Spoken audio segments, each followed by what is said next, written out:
Hello guys! It's me again, Krong TV, at sa video ito pag-uusapan natin ang isa na namang napaka-interesanting pangyayari patungkol sa ating paboritong manga at anime series na Boruto, Naruto Next Generation.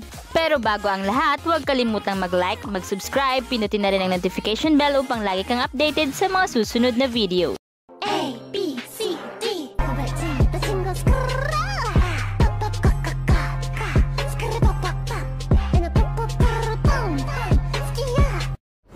Sa video ito pag-uusapan natin kung gaano nga ba kalakas si Izuna Uchiha at kung sino nga ba talaga ang totoong pumatay sa kanya. Pag-uusapan din natin dito kung ano kaya ang mangyayari kung sakaling hindi siya namatay. Pero bago yan, kilalanin muna natin itong si Izuna. Si Izuna at si Madara ay kilala noon bilang ang dalawang pinakamalalakas na miyembro ng Uchiha clan during their time. Si Izuna ay isa sa 5 anak ni Tajima Uchiha, ngunit pinatay nga ng Senju clan ang 3 anak ni Tajima at ang natira na lamang ay si Madara at si Izuna. Dahil sa si Izuna ay lumaki na nagaganap ang digmaan ng Senju at Uchiha, siya ay naging kasama ng kanyang ama sa isang misyon na pagpatay kay Hashirama Senju. At noong sila ay naroon na, sila naman ay kinompronta ni Butsuma, ang ama ni Hashirama, kasama si Tobirama, ang kapatid naman ni Hashirama. At sa patuloy na laban ng dalawang angkan, nagawa ngang ma-awaken ni Izuna ang kanyang Sharingan at silang dalawa ni Madara ang kauna-unahang Uchiha na naka-activate ng Mangekyo Sharingan. Gamit ang kanyang bagong kapangyarihan, silang dalawa ni Madara ay naging head ng Uchiha clan at si Madara ang leader nito. Pero gaano nga ba talaga kalakas itong si Izuna Uchiha?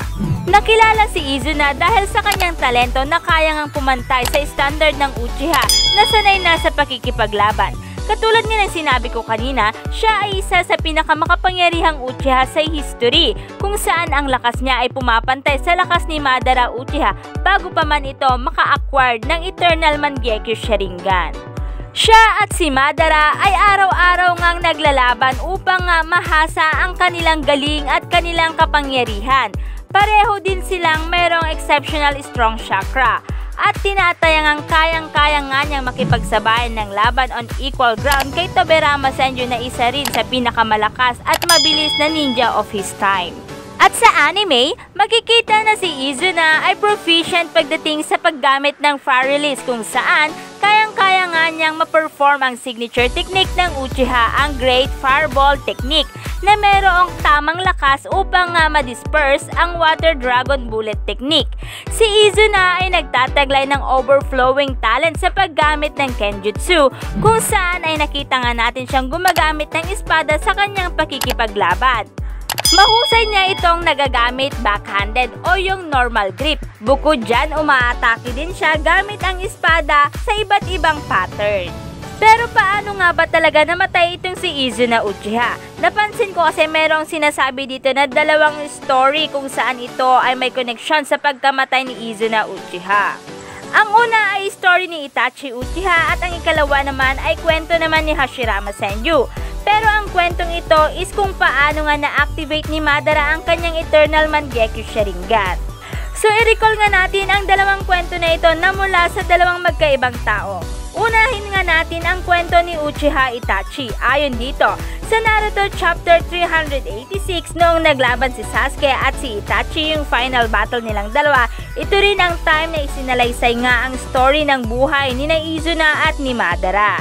Dinescribe dito kung papaano nga nila na-acquired ang kanilang Mangekyo Sharingan at ang Eternal Mangekyo naman ni Madara.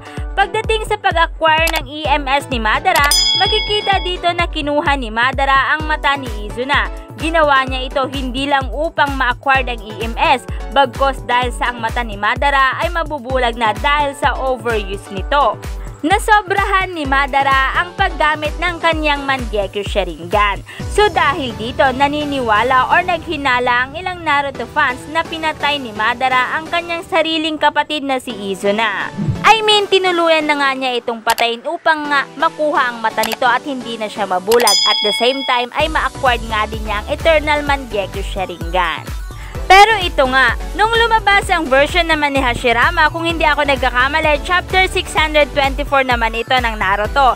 Ito nga ay chapter kung saan ito ay kadugtong ng kwento ng pagkakaibigan ni Madara at ni Hashirama at kung papaano nabuo ang Konoha. Dito sa kwento na ito, na-acquired nga ni Madara ang EMS dahil sa ibinigay nga ni Izuna ang kanyang mata kay Madara. Ito ay upang nga maprotektahan ni Madara ang kanyang buong angkan. At dito nga sinabi rin na namatay itong si Izuna dahil sa natamo nga niyang sugat mula sa paglalaban nila ni Tobirama Senju.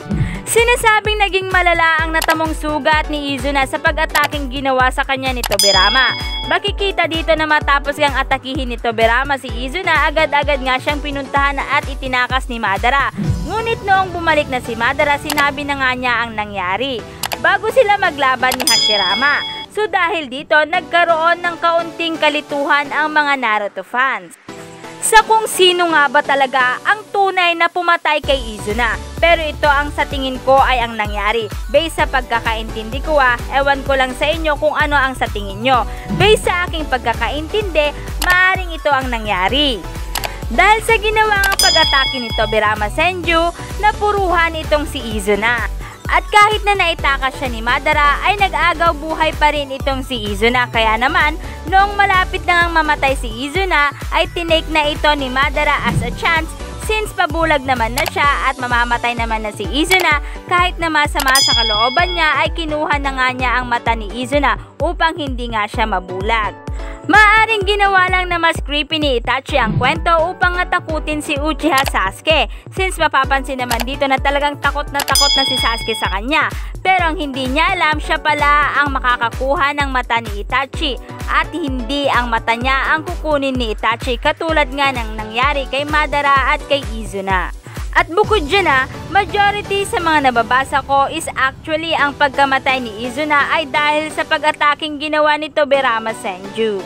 At take note, ang mga scene na sinabi ko is canon not filler. Kaya naman there's a possibility na ganito na nga ang nangyari. Pero papaano naman kaya kung hindi namatay si Izuna Uchiha? Ano kaya ang mangyayari? Ano ang mangyayari kay Hashirama at kay Madara? Ano ang mangyayari sa Konoha? So magsasabi nga ako ng dalawang possibilities sa kung ano ang mangyayari kung sakaling hindi namatay si Izuna. So ang unang-unang nga ang mangyayari ay syempre maaaring hindi magkaroon si Madara ng Eternal Mangekyo Sharingan, kasi 'di ba? Nagkaroon siya ng Eternal Mangekyo Sharingan noong na-transplant ka sa kanya ang Mangekyo Sharingan ni Izuna. Bukod dyan, dahil sa wala nang transplant na nangyari, maaaring tuluyan na ngang mabulag si Madara. Dahil kung matatandaan, diba, during that time, pabulag na si Madara dahil sa sobrang nga niyang paggamit ng kanyang Mangekyo Sharingan. Unless kung meron silang kukuhanan ng isa pang mata or may mahahanap silang gamot dito. So ito naman guys ang ikalawang maaaring mangyari. Maaaring walang maganap na kasunduang pangkapayapaan sa pagitan ng Uchiha at ng Senju clan. Dahil kung matatandaan, diba, pangarap ito ni Madara at ni Hashirama ang magkaroon ng kapayapaan at magtatag nga ng sarili nilang bayan. Pero as you can see, or ayon sa pagkakatanda ko, ayaw na ayaw ito ni Izuna dahil nga sa mga nangyari sa kanyang mga kapatid at sa iba pang miyembro ng Uchiha clan sa mga kamay nga ng Senju clan. So maaaring dahil dito ay magkaroon nga ng hadlang upang nga makamit nila ang kapayapaan at mabuo ang Konoha, unless may isang bagay na makakapagpabago sa isipan at sa puso ni Izuna. So yan nga guys ang kasagutan sa tanong na yan. Pero kung kayo ang tatanungin, ano sa tingin nyo? Sino kaya talaga ang pumatay kay Izuna? At kung sakaling nabuhay man siya, ano kaya ang mangyayari kay Hashirama at kay Madara? Ano ang mangyayari sa Konoha? I-comment nyo lang guys ang inyong kasagutan sa ating comment box. At dito na nga nagtatapos ang video ito. Any comment and suggestion, just comment down below. Thank you!